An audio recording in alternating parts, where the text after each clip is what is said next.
విశాఖ జిల్లాలో ఎన్నికల ప్రచారం హోరెత్తుతోంది. పోలింగ్ తేదీ దగ్గర పడుతుండటంతో అభ్యర్థులతో పాటు వారి కుటుంబ సభ్యులు కూడా పెద్ద ఎత్తున ప్రచారంలో పాల్గొంటున్నారు. విశాఖ పార్లమెంట్ తెలుగుదేశం పార్టీ అభ్యర్థి శ్రీ భరత్ తరపున అతని భార్య తేజస్విని ప్రచారంలో పాల్గొన్నారు. 5 ఏళ్ల కాలంలో తెలుగుదేశం పార్టీ ప్రవేశపెట్టిన అభివృద్ధి సంక్షేమ కార్యక్రమాలతో పాటు గీతం యూనివర్సిటీ తరపున చేస్తున్న పలు సామాజిక సేవా కార్యక్రమాలను కూడా గుర్తు చేశారు.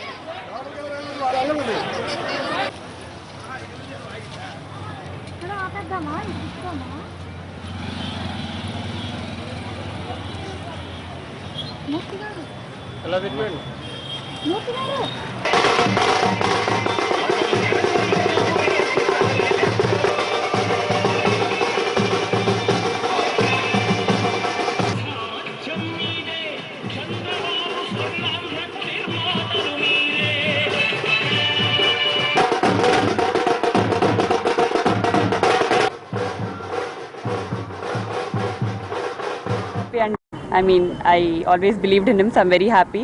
He has the capability, so I'm looking forward to it. Alla positive undandi. Meere chustunaru, chaala mandi vacharu, so it's a very positive, overwhelming response. So I'm very happy.